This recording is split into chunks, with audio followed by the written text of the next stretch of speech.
Jeszcze chwileczkę, chodź tam usiądziemy, chodź. Koleżanka znanej z kolorowych gazet Patrycji Pająk trafia do szpitala z zakażeniem po operacji powiększenia piersi. Mąż kobiety zamiast żoną interesuje się Patrycją. Patrycja to najostrzejsza laska, jaką znam. Mega piękna. I do swojej żony to w podskokach. Nie rozumiem, dlaczego taka fajna laska jak Sylwia jest takim draniem. Nowy biust żony robi jednak wrażenie na mężczyźnie. Ale czad, ale ogień. Tygrysku, cześć! Niespodziewanie do szpitala przychodzi kochanka mężczyzny. Tęskniłam się, taką rozpaloną mnie zostawiłeś. To prawdziwy mężczyzna, który potrzebuje takiej laski jak ja.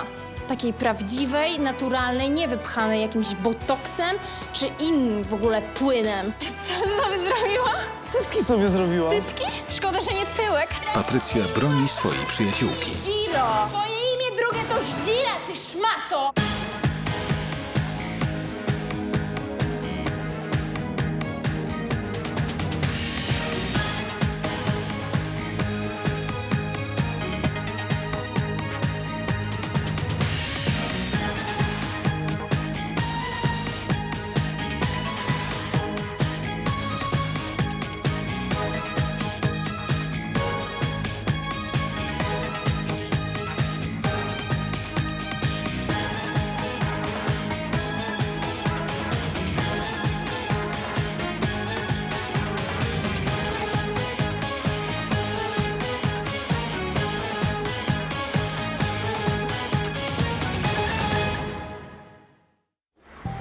Znana z kolorowych gazet i portali plotkarskich Patrycja Pająk przyprowadza do szpitala swoją przyjaciółkę.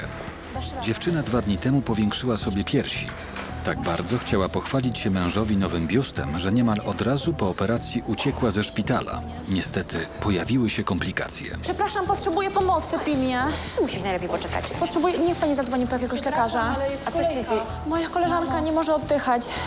Ale my Dobrze, też trzeba wszyscy chwilkę czekamy. poczekać. Moja koleżanka zaraz się udusi. Dobrze, chwileczkę, proszę już Zadzwonić zaczekać. po lekarza. Patrycja Pająk! Jaka znowu Patrycja? Patrycja Pająk, ty nie pamiętasz i przecież tyle razy ci o niej mówiłam.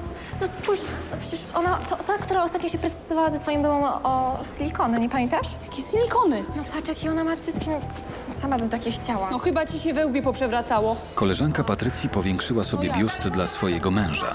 Mężczyzna lubi duże piersi i kobieta wierzy, że teraz przestanie ją zdradzać. Patrycja niedawno sama powiększyła sobie biust dla swojego narzeczonego i teraz żałuje. Po rozstaniu mężczyzna zażądał zwrotu pieniędzy za operację. Niech pan mi pomoże. Jeszcze zdąży się pan napatrzeć. Dobrze, ale o co chodzi? Zaraz panu wszystko wytłumaczę. Moja koleżanka Co się dzieje? no strasznie mnie to boli. 2 dni temu powiększyła sobie biust w Gdańsku. 2 dni temu. I ty jesteś na drugim końcu Polski? Dziewczyno. No musiałam wracać do męża. Ela wózek. W porządku, no. Dobrze, a co z chirurgiem, który cię operował? Tak cię po prostu wypuścił? No nie pozwolił, przecież uciekła z tej kliniki. Spróbuj wstać. Dobrze? Pomalutku. No, Mówiłam ci, żebyś została jeszcze parę dni dłużej. Grzesiek by poczekał na ciebie. Na pewno damy sobie radę z nową siksą. zaczeka pani tutaj, dobrze? Dobrze, dobrze.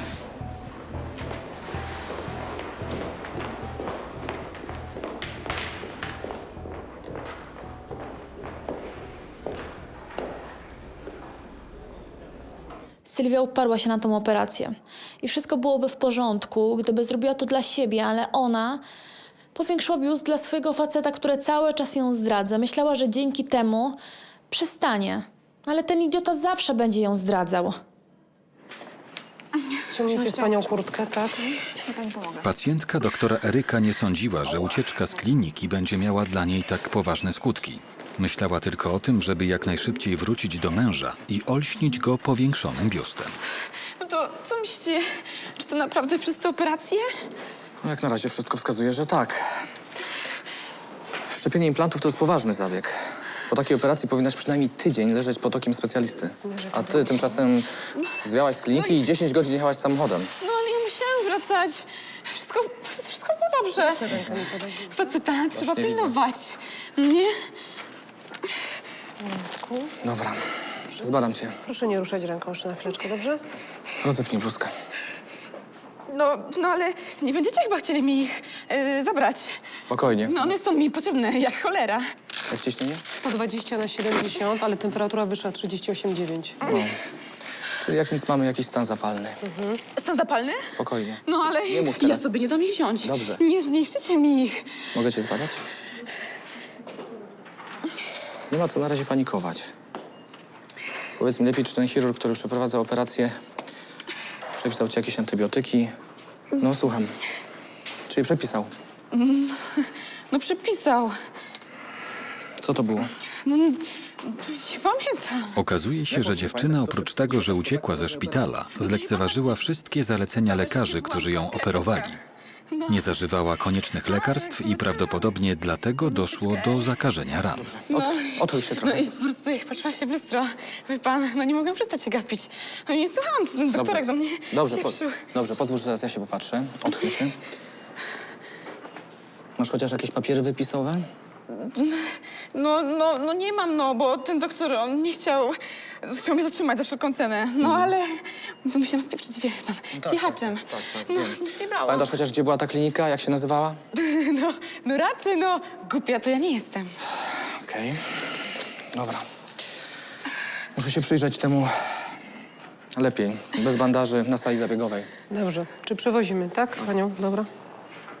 Najczęściej występującymi powikłaniami po zabiegu powiększania piersi są infekcje ran pooperacyjnych. Podejrzewam, że do takich właśnie doszło u mojej pacjentki. Szczególnie, że dziewczyna nie zażyła zalecanych antybiotyków. Pewność będę miał wtedy, kiedy ściągniemy opatrunki. Patrycja chce porozmawiać ze swoją przyjaciółką. Od dawna próbuje ją przekonać, że jej mąż to drań, który zdradza ją na prawo i lewo. Uważa, że zamiast powiększać dla niego biust, powinna go zostawić. Jednak dziewczyna za wszelką cenę chce zatrzymać mężczyznę przy sobie. Po co ci torebka? No, muszę zadzwonić do Krzyśka. A sobie żartujesz. Ja wiem, że ty jesteś wkurzona, że ten były konkretnie cię przyczołgał, ale to nie moja wina. Słucham? Słuchaj, on chce tylko tych silikonów, za które zapłacił i je odzyska. Dostanie je poleconym, a ja zrobię sobie nowe. A ty co, będziesz męczyła się z tym idiotą, który cały czas cię zdradza, wprowadza jakieś szmaty. Ale czy ty nie rozumiesz, że właśnie o to chodzi, że to się skończy? Przecież jak Grzesiu zobaczy moje cudeńka, to żadna lafirynda do pienu nie dorośnie. No i wierzysz w to? Wierzę w to. Jesteś taka głupia. Kiedy w końcu zmądrzejesz? Proszę cię. Zadzwoń sobie do niego i powiedz, żeby Zadzwonię. przyjechał ze swoją kochanką. Proszę przejść delikatnie. No halo? Spokojnie, spokojnie. No cześć Grzesiu. No, słuchaj, wiesz co, bo ja jestem w szpitalu tutaj na Biskupińskiej. Ja wiem, że jesteś zajęty, no ale przyjechałbyś po mnie, co? Przyjedziesz? No to do zobaczenia, kochanie. No pa. Pa. Kochane, przecież ona musiała go błagać, żeby on tu w ogóle przyjechał. Pewnie siedzi teraz z jakąś kolejną zdzirą. Nie rozumiem, dlaczego taka fajna laska jak Sylwia jest takim draniem. Nienawidzę go. W tym czasie trener nastoletnich łyżwiarek przywozi do szpitala swoją najlepszą zawodniczkę, 14-letnią Weronikę Jeleńską. Dziewczyna upadła podczas treningu. Twierdzi, że popchnęła ją koleżanka, która chce zająć jej miejsce w drużynie. Jak leżałam, Kaśka mnie przewróciła. Dobrze, usiądź sobie tutaj. Nie wiem, czemu miałaby to zrobić. Bo jest zazdrosna, bo jestem od niej lepsza. Miałam jechać na te zawody i je wygrać. A kwestię medali teraz mam chyba raczej z głowy. Wiesz co, nie przesadzaj. Wyleczymy kostkę i zaraz wrócisz na lód. No chyba nie na te zawody. Panie trenerze, Co jeszcze? ale proszę nie dzwonić do mojej matki, bo ona się wścieknie. Niestety, moja droga, ale muszę zadzwonić. Nie wiem, co się wydarzyło na lodowisku, ale nie chce mi się wierzyć, że Kaśka popchnęła Weronikę. Przecież to są koleżanki. Zaraz zadzwonię do Kaśki i zobaczymy. Niech tu przyjeżdża i wyjaśni całą sytuację. Tłumaczę panu, Nastoletnia jak było łyżwiarka naprawdę. upiera się, że koleżanka popchnęła ją specjalnie. Jest wściekła, że trener jej nie wierzy. Boi się, że teraz to jej rywalka wystartuje w zawodach zamiast niej. Przecież Kaśka się nie przyzna. Co to mamy, sportsmenkę, tak? Łyżwiarkę. O, ładny sport, ale trudny. Co to się podziało? Prawdopodobnie zwichnęłam sobie kostkę. A nie uderzasz się w głowę? Nie, Nie ma nie. innych obrażeń. Ściągnij skarpetę, zaraz zobaczymy, co się dzieje. Dziękuję. No jest zasiniaczenie. Poruszaj palcami. Powiesz mi, kiedy boli. Au, od razu. No, chyba rzeczywiście zwichnięta. Zrobimy zdjęcie rentgenowskie. Dobrze. I poproszę jeszcze o kartę pacjentki, dobrze? Panie doktorze, Jak to wygląda? No, musi to zobaczyć ortopeda. Jednocześnie do szpitala przyjeżdża zawodniczka, która popchnęła ranną pacjentkę. Z nastolatką jest jej najlepsza przyjaciółka. Dziewczyna ma nadzieję, że koleżanka okłamie dla niej trenera. W ogóle nie było. No, ale nie będę kłamać. Jezu, to ty jesteś moją przyjaciółką, czy nie? No jestem, ale ja cię tam nie widziałam wcale. No i co z tego? Nie powinno cię to obchodzić, czy mnie tam widziałaś, czy mnie tam nie widziałaś, po prostu to powiedz. Dobra, ale potem mogę ja mieć przez to przesrane, że kłamię. Nie będziesz miała przez nic przesrane. Chcesz, żeby wszyscy się dowiedzieli, że całowałaś się z Dawidem? Słucham? Taka z ciebie przyjaciółka, tak? Jak ty nie powiesz, to ja też nie powiem. Dziękuję ci bardzo, wiesz? Taka prawda. Afera, jakby cały świat się zawalił, bo księżniczka się przewróciła i zwichnęła nóżkę. Przeżywają, jakby na olimpiadę miała jechać. Nie znoszę tej Weroniki. Nastolatka cieszy się, że jej rywalka nie wystartuje w zawodach. Dla ciebie to teraz jest śmieszne, tak? A jeszcze pan musiał Weronikę w to wciągać? Do kłamstwa ją namawia? Okazuje się także, że matka zabroniła dziewczynie trenować. Przecież do głowy mi nie przyszło, żeby smarkule sprawdzić. Doktorze, słabnie! Niespodziewanie łyżwiarka traci przytomność. Możesz do niego wyjść? Proszę cię. No, żeby się do mnie dobierał. Mąż pacjentki z powiększonym biustem, zamiast opiekować się żoną, podrywa sławną Patrycję. Tygrysku! W szpitalu zjawia się kochanka mężczyzny. Potrzebuję takiej laski jak ja. Takiej prawdziwej, naturalnej, niewypchanej jakimś botoksem czy innym w ogóle płynem. Co ty robisz? Patrycja staje po stronie przyjaciółki. Pędzk, Ździro. Chcesz... Co się dzieje? Znana z plotkarskich gazet Patrycja Pająk przyprowadza do szpitala przyjaciółkę, która powiększyła sobie biust. Pacjentka chciała zrobić wrażenie na mężu, który notorycznie ją zdradza. Wszystko było dobrze. Faceta trzeba nie widzę. pilnować. Dziewczyna nie posłuchała lekarzy i pojawiły się poważne komplikacje. Patrycja jest wściekła na przyjaciółkę. Ja wiem, że ty jesteś wkurzona, że ten były konkretnie cię przyczołgał, ale to nie moja wina. Dowiem się w końcu, jak to było? Na oddział trafia nastoletnia łyżwiarka ze skręconą kostką. Jej rywalka popchnęła ją w czasie treningu, żeby zamiast niej wystartować w zawodach. Że to mamy sportsmenkę, tak? Łyżwiarka. Aga, słuchaj, masz powiedzieć, że mnie tam w ogóle nie było. Rywalka robi wszystko, żeby prawda nie wyszła na jaw. Jesteś moją przyjaciółką, czy nie? Trener łyżwiarek musi wreszcie wyjaśnić, co zaszło między jego zawodniczkami. Jezus Maria, nic się nie stało, po prostu byłyśmy na lodowisku, ona się chyba przewróciła, ale nie wiem, może pan po policję zadzwoni i niech rozpoczną śledztwo. Nie pyskuj tak do mnie, tylko mów jak było, albo cię wyrzucę z zespołu za te kłamstwa Ty twoje. rozumiesz, że nic nie było? Wywróciłaś się i teraz pieprzy głupoty. Od kiedy jesteśmy na ty? Teraz pójdziesz? Nie, wiesz co, Agnieszka, powiedz mi ty, bo... Nie, ja nie wiem, ja nic nie wiem. Ale czego nie wiesz? Widziałaś, czy nie widziałaś, jak się ona przewróciła? Nie widziałam, jak ją popchnęła. Proszę, słucham. Kretynko.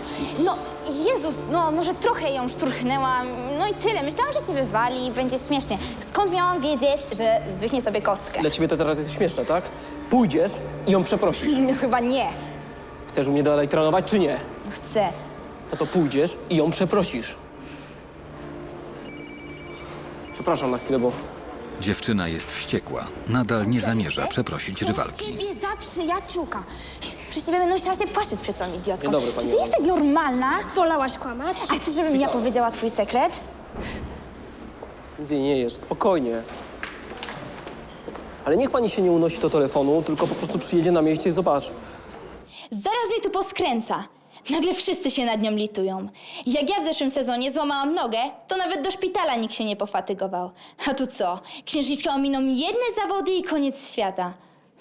Nie żałuję, że ją popchnęłam. Nie lubię jej i tyle. Mam do tego prawo. Wiem, że boli, już kończę. Lekarze muszą sprawdzić, w jakim stanie są rany pooperacyjne u pacjentki z powiększonymi piersiami. Kobieta bardzo boi się o swój biust. Jej mąż lubi duże piersi i dziewczyna wierzy, że teraz przestanie ją zdradzać. Boskie są, co nie? Czy panią bardzo bolą te piersi? No, jak cholera. No, ale na nie tylko spojrzę i od razu mi lepiej. Zobacz, Eryk. W bliznach pooperacyjnych poniżej jest infekcja. No, ale upływu ropy nie widać. No nie widać, ale to nie znaczy, że tkanka podskórna nie jest zainfekowana. No, ale moment, może tak bardziej po ludzku. Znaczy, no co z nimi będzie? Nie zażywała pani antybiotyków, które przepisali. Wydało się zakażenie. Teraz musimy wykonać kolejne badania, żeby sprawdzić, jak bardzo jest rozległe. Później będziemy wiedzieć, co dalej robić. Nie, żadnego dalej. Ja sobie nie dam Ja sobie nie dam ich wziąć. Proszę pani, spokojnie. Nawet mój Spokojnie. Grzesiu jeszcze nie widział. Usunięcie implantów to jest ostateczność. Zacznijmy od antybiotyków. Proszę przemyć... Czyli będzie dobrze, tak? Tak, przemyć proszę to i założyć opatrutki jałowe. Będzie dobrze. Słuchaj, zaordynuj antybiotyki. No i będziemy obserwować, jak coś, to usuniemy implanty.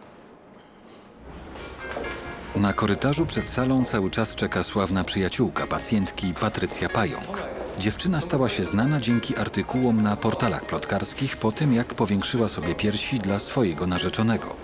Po rozstaniu mężczyzna zażądał zwrotu pieniędzy za operację i wniósł sprawę do sądu. Urażona dziewczyna chce mu odesłać pocztą swoje implanty. Znaną kobietę rozpoznają czekający w izbie przyjęć nastolatkowie. Pani Patrycja. Pani Patrycja, jestem, miło mi. Co tam, chłopaki? Możemy sobie zrobić z panią zdjęcie? Pewnie. Kolega pójdzie po. I sorry, zrobisz nam zdjęcie?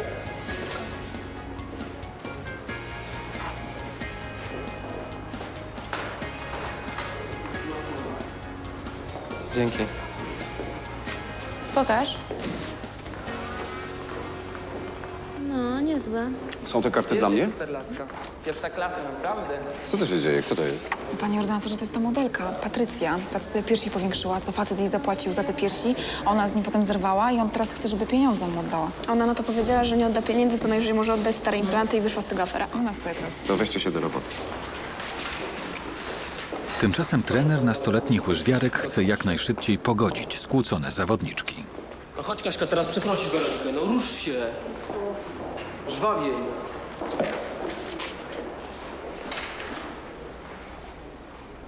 Jak stopa? A jak ma być? Ciągle czekam na to prześwietlenie. Przeprowadziłem Kaśkę. No właśnie widzę, po co? Nie po co, tylko chcę cię przeprosić i mówić, że jej Tak, przykro... Czemu mi przerywasz, co? Kaśka, podejdź. To nie moja wina, że nie umiesz jeździć. Potrąciłaś mnie, idiotko. Ledwo cię dotknęłam. Wystarczy. Jesteś zazdrosna i nie możesz Wystarczy, znieść tego, że od powiedziałem. ciebie lepsza? Na pewno. Czy ty rozumiesz, co mówię? Wystarczy? Nie życzę sobie w moim zespole takich kłótni.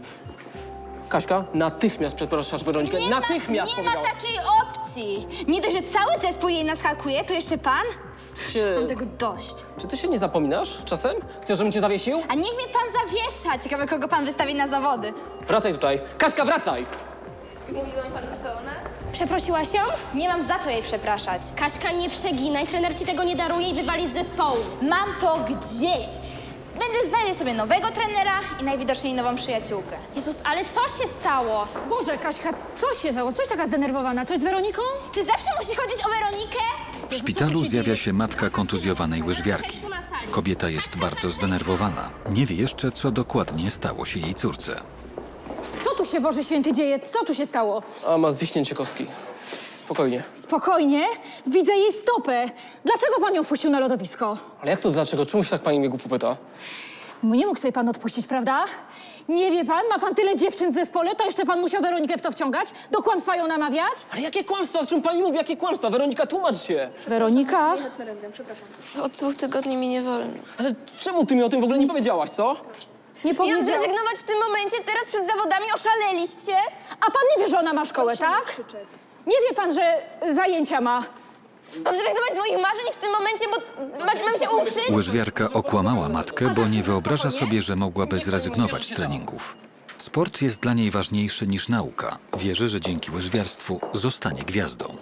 Mówiła, że chodzi na dodatkowe lekcje z informatyki, na matematykę. Przecież do głowy mi nie przyszło, żeby smarkule sprawdzić. Trener próbuje uświadomić matce, że córka jest zdolną łyżwiarką i ma szansę zrobić karierę. Proszę pana, przecież pan doskonale wie, że jest koniec roku. A wie pan, że ona ma coraz gorsze stopnie? Że zawaliła matmę? Ale nie dlatego, że jest głupia. Tylko dlatego, proszę pana, że ona nie ma czasu się uczyć. W głowie są tylko łyżwy i łyżwy. Ale musi pani zrozumieć, że naprawdę o tym nie wiedziałem. Skąd miałem wiedzieć, co? 2 jedynki jej grożą na koniec roku. 2 jedynki, proszę pana. To niedobrze. Wie pani co? Ale ja naprawdę wierzę w jej talent. Myślałem, że wygramy te zawody i zrobi karierę. Proszę pana, jaka kariera? Przecież ona ma dopiero 16 lat. No właśnie, jeśli teraz jest taka dobra, to w przyszłości może być jeszcze lepsza. Najlepsza w kraju, w Europie, a może i na świecie. Drogi panie, nie ma mowy. Dopóki nie poprawi stopni, ja się nie zgadzam. Chyba że zacznie z powrotem przynosić piątki, szóstki, wtedy wrócimy do tej rozmowy, ale przepraszam pana bardzo. Prześwietlenie nogi łyżwiarki potwierdziło, że nastolatka zwichnęła kostkę. Uraz nie jest poważny, ale dziewczyna boi się, że przerwa w treningach złamie jej karierę. Dziecko drogie, powiedz mi, co się z tobą dzieje? Przecież do tej pory mnie nie okłamywałaś. A co miałam w tym momencie zrobić? Zabroniłaś mi nagle przed zawodami, oszalałaś? Przecież to jest dla mnie całe życie. Jakie życie, dziecko? Przecież te łyżwy to tylko fanaberia. Nauka się liczy, szkoła się liczy, a nie jakieś tam łyżwy. Kochanie. To ja ci zadam niewygodne pytanie. Co ty po tej swojej nauce robisz? Odpowiem ci. Siedzisz na kasie. Moja panno, siedzę na kasie po to, żebyś ty miała co jeść i w co się ubrać. Więc więcej szacunku. Ja tak nie zamierzam skończyć. Zamierzam coś zrobić, być kimś i osiągnąć karierę, bo mogę. A nie możesz pogodzić łyżew i nauki? Kiedyś ci się to doskonale udawało. Wyobraź sobie, że spędzam trochę za dużo czasu na treningach. W związku z czym teraz nie będziesz trenować, będziesz się uczyć. Po temacie. Moja córka jest nieznośna. Nie mogę się z nią w żaden sposób dogadać. Ale jeśli nie pogodzi szkoły z łyżwiarstwem, to nie mam mowy, żeby po wygojeniu nogi wróciła na lodowisko. Patrycja Pająk nadal czeka na swoją przyjaciółkę. Uważa, że dziewczyna nie powinna była powiększać piersi dla swojego męża, który ją zdradza. Nawet teraz, gdy mężczyzna przyjeżdża do szpitala, podrywa Patrycję i zupełnie nie przeszkadza mu, że to przyjaciółka jego żony. Cześć Kicia, co tam? Posrało cię? O, lubię jak jesteś taka ostra. Tym bardziej, że dzisiaj wyglądasz jak milion dolców. Zamiast interesować się mną, powinieneś zainteresować się co u twojej żony. Ale co z żoną, no co? Jak co z żoną? Nawet nie wiesz, szlajasz się z tymi lafirendami. Co, ale lekarze się nią zajmują. Pewnie, że się zajmują, a kto ma się zajmować? No Ty? właśnie się zajmują i my mamy chwilę. Odwal się ode mnie! Posrało cię? Mnie posrało? Chyba ciebie. Idź do swojej żony i to w podskokach. Kreten.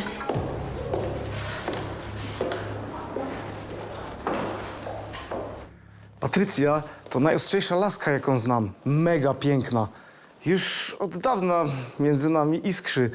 Dlatego sam nie rozumiem, dlaczego ona robi taki problem, że mam żonę. Co ten kreten sobie w ogóle wyobraża? I kiedy do Sylwii dotrze w końcu, że to zwykły prostak? Wiem, że boli. Przyjaciółka Patrycji nie może się doczekać, żeby pokazać swojemu mężowi nowe, duże piersi. Spokojnie, to jest mój mąż. No ja rozumiem, Może no. pani zostawić samych? No please, no. No to na sekundkę, proszę to przytrzymać, ja zaraz dokończę.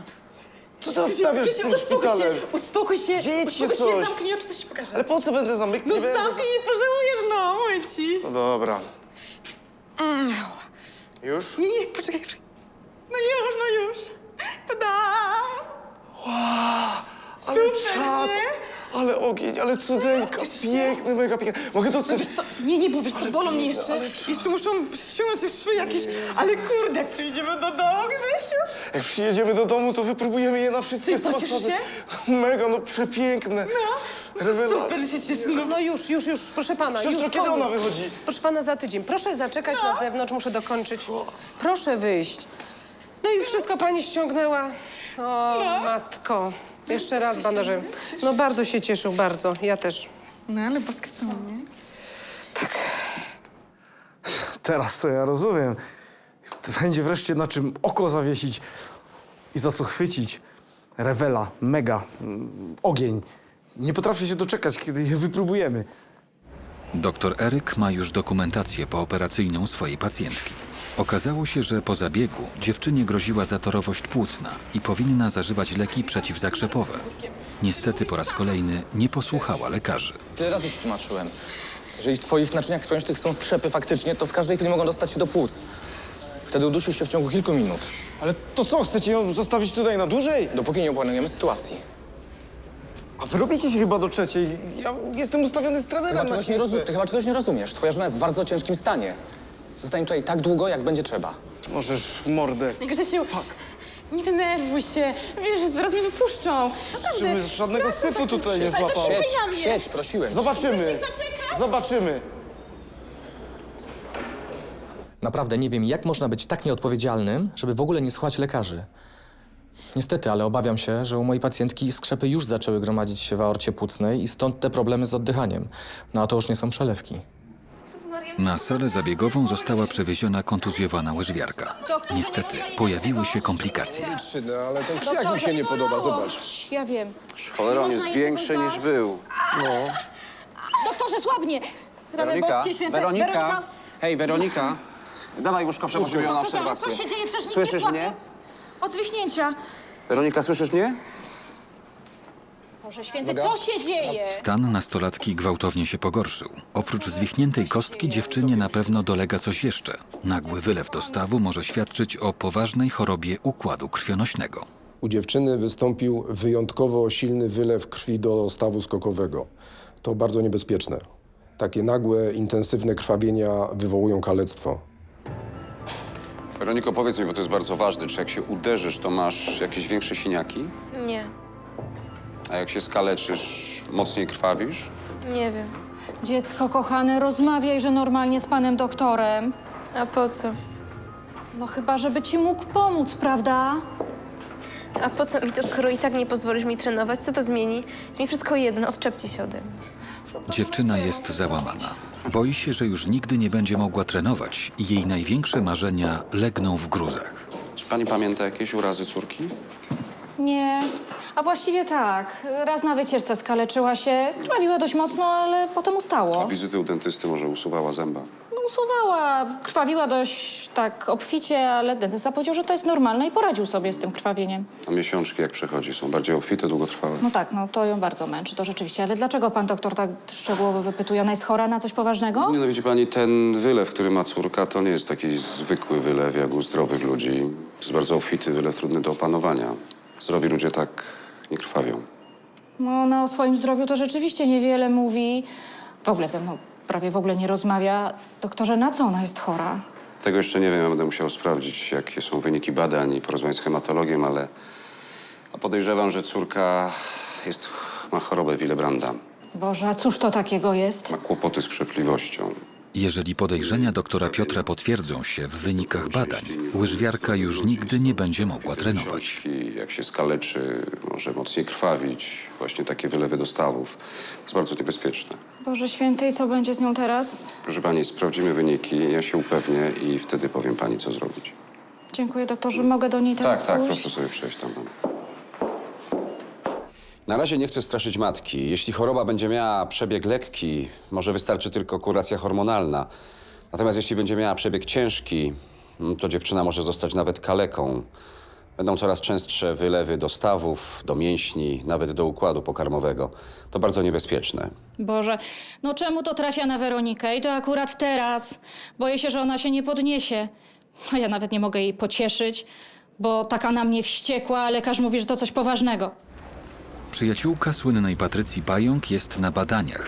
Mąż pacjentki w ogóle nie przejmuje się stanem zdrowia jego żony i liczy na to, że w końcu uda mu się poderwać sławną Patrycję. Grzesiek, co z Sylwią? Ty, wszędzie cię szukam. Co powiedział lekarz? Coś tam pieprzył o jakichś płucach czy coś. Ale weź się, Kicia, tak nie spinaj. Jeszcze zmarszczki ci się porobią, a szkoda by było. Nie mam sił do ciebie. Daj mi spokój, okej? Okres masz czy co? Odwal się. Patrycja ma dość zachowania mężczyzny. Postanawia, że sama porozmawia z lekarzem i dowie się, w jakim stanie jest jej przyjaciółka. Niespodziewanie w szpitalu pojawia się kochanka mężczyzny. Grysku, cześć! Cześć, Kicia. Co ty tu robisz? Tęskniłam się, taką rozpaloną mnie zostawiłeś. Tylko miało cię nie być pół godzinki, a już zmierzcha. Wiesz, Sylwia narobiła rabanu, Sylwia, komplikacje Sylwia. jakieś. Co ta gałganiara zaś nawymyślała? Cycki sobie zrobiła, wyobraź sobie. Co sobie zrobiła? Cycki sobie zrobiła. Cycki? Szkoda, że nie tyłek. Nie, ona się w końcu, wiesz, pokapowała, że nie kręci mnie ta decha z przodu. No tak, ale mamy być zazdrosne? Nie, no coś ty, chodź tu. Nie, jesteś Oj, Grzesiu! Ty jesteś the best.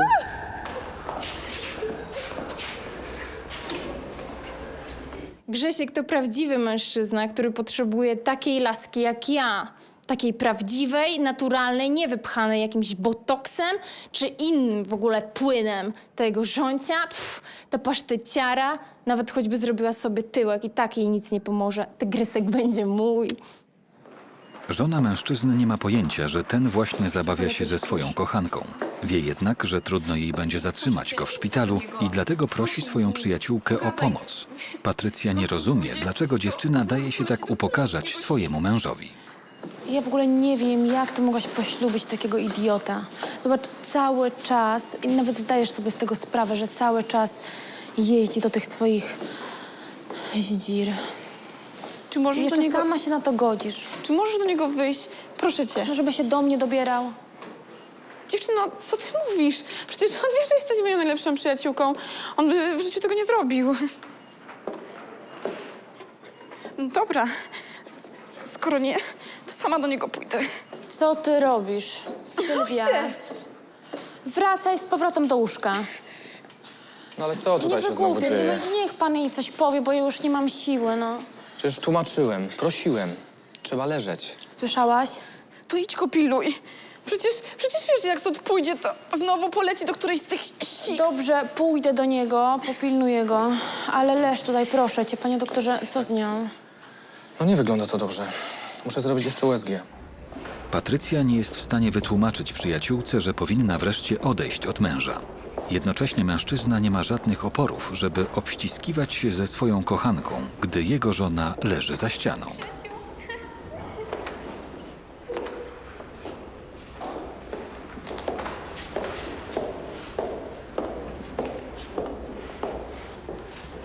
Ty zdrajco, co ty robisz? Gdzie z tymi łapami? Stolpec gździro. Chcesz Wynoś się stąd! Nie! Patrycja staje w obronie przyjaciółki i chce wyrzucić ze szpitala kochankę jej męża. Prowadziłeś ty do szpitala? Sama przyszła. Wracaj. Trzeba było ją stąd Wracaj do łóżka, Sylwia, proszę cię. Wracaj, ja już się zaopiekuję tygryskiem. Co ona sobie myśli, że ona sobie cycki doprawiła i odstawia wszystkie laski? Gnida! Mężczyzna jest zadowolony, że kobiety się o niego biją. Chorujesz na to od dawna. Nastoletnia łyżwiarka jest ciężko chora. To koniec jej kariery. Czyli ty się pewnie jeszcze cieszysz, bo będę się mogła z powrotem uczyć. On do ciebie prosi, możesz stąd wyjść? Jeszcze nie wiem, co zrobię. Ochrona, on mnie napastuje! Patrycja znajduje sposób, żeby pozbyć się męża przyjaciółki. Ile kosztowała ta kurtka? Dowiem się w końcu, jak to było? Do szpitala trafia nastoletnia łyżwiarka. Dziewczyna skręciła kostkę, bo jej rywalka popchnęła ją podczas treningu. Chciała zająć jej miejsce na ważnych zawodach. Nie ma takiej opcji. Co ty po tej swojej... W czasie badań okazuje się, że dziewczyna prawdopodobnie jest ciężko chora. Lekarz podejrzewa, że najmniejsza kontuzja może zagrażać jej życiu. Jeszcze chwileczkę, chodź tam, usiądziemy, chodź. Znana z plotkarskich gazet Patrycja Pająk przyprowadza do szpitala przyjaciółkę, która powiększyła sobie biust. Mąż kobiety jest zachwycony nowymi piersiami, ale i tak nie zamierza przestać zdradzać żony. Sama się na to godzisz. Czy możesz do niego wyjść? Proszę cię. No, żeby się do mnie dobierał. Tygrysku! Na oddziale pojawia się kochanka mężczyzny. Patrycja broni przyjaciółki. Gdziro! Twoje imię drugie to Zdzira, ty szmato! Sama jesteś szmatą, wynoś się stąd! Laski może w kisielu. Chyba bym umarł, jakbym to Zamknij zobaczył. się, zabierz tą tanią dziwkę! Ty jesteś tanią Wynoś się dziwką! stąd! Zostaw mnie, ty! Koro jedna! Precz mi z tymi pazurami! Proszę cię, zabierz ją stąd! Patty, co jest? Sylwia, schowaj się, proszę cię, ja to załatwię, okej? Tak, wracaj! Prowadziłeś ty do szpitala? Sama przyszła. Wracaj, To trzeba było ją stąd wracaj do łóżka, Sylwia, Wracaj, ja już się zaopiekuję tygryskiem. Nie pinczy się! Misiu, czekam na ciebie w łóżku. A ja dla ciebie te cycki zrobiła! No i cycki rewela, ale po co ta histeria? Masie pieprzony! Wluzuj. Jak śmieszny idiota! nie jest tego warte, wracaj! Pani leżeć. Nie pani na spokój! Proszę pani, Przecież proszę nic mi wracać. się nie... No widzę właśnie. Weronika, dawaj wózek. Ja już widzę. Nic. Gnida! Co tutaj się dzieje? Spokojnie, baby. Idź na salę. No ja mam nadzieję. Proszę zostać. Co narobiłeś? Jesteś z siebie zadowolony? Daj spokój. Co za kretyn. Nienawidzę cię. Nie no, Sylwię posrało w ogóle. Co ona sobie myśli, że ona sobie cycki doprawiła i odstawia wszystkie laski, które do mnie walą drzwiami i oknami? Nie ma opcji w życiu. Nie ruszaj się. Normalnie ja mam ochotę sponiewierać tego gnoja. Doktor Eryk robi pacjentce USG żył podkolanowych. Jeśli są w nich skrzepy krwi, dziewczynie grozi zatorowość płucna. Kobieta jest załamana. Zrozumiała, że jej mąż rzeczywiście jest draniem. Najchętniej zrobiłaby mu awanturę, ale lekarz nie pozwala jej wstać z łóżka. Jeszcze raz i naprawdę może się skończyć tragicznie. No ale co, naprawdę jest to aż tak źle? Tak. Dlatego pozwól mi skończyć to badanie. Normalnie tak się załatwił przez takiego idiotę. Patty miała rację. Trzeba było go pogonić w cholerę. No i jest. Jest zakrzep w żyle podkolanowej. Ale co, to poważne? Tak, to bardzo poważne. Dlatego świadom sobie, że naprawdę masz szczęście, że znalazłaś się tutaj. Znalazłaś się tutaj prawie w ostatniej chwili. Gdyby ten skrzep się odczepił i znalazł się w twoich płucach, byłoby już po tobie. Przewieziemy cię teraz na chirurgię.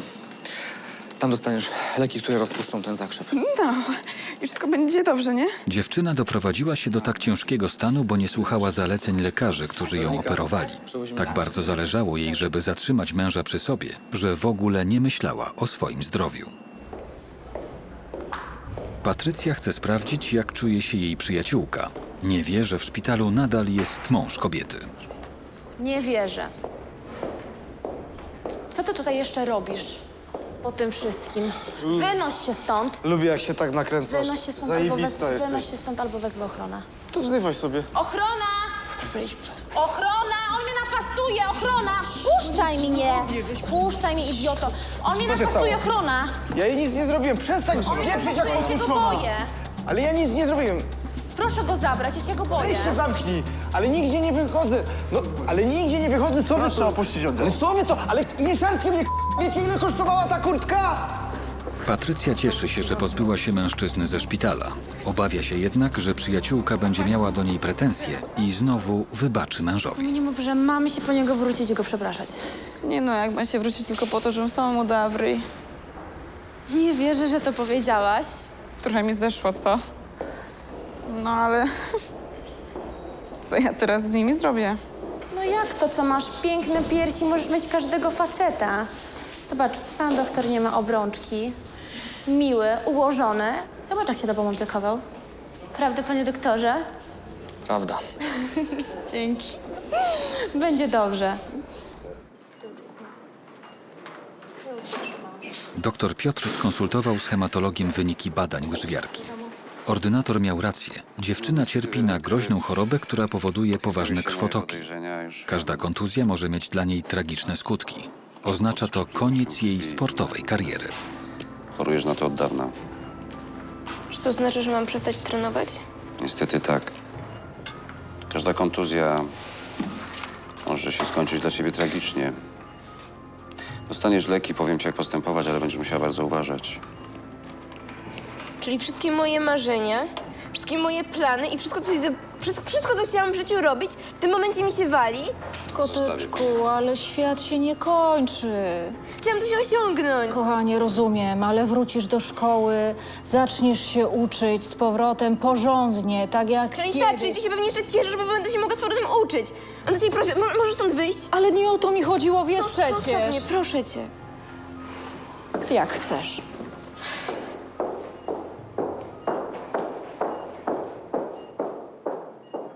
Mam nadzieję, że Weronika się nie podda.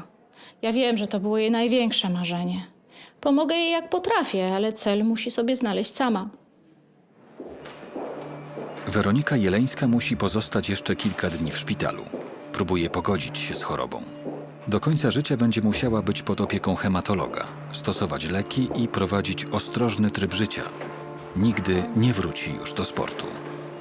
Jak się czujesz? Wiem, że ci jest ciężko. Ale będziesz musiała sobie znaleźć jakiś nowy cel w życiu.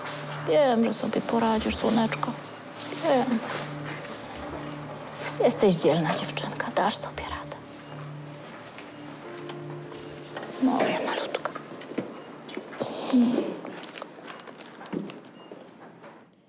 Jeszcze nie wiem, co zrobię. Na pewno nie chcę się tak teraz poddać.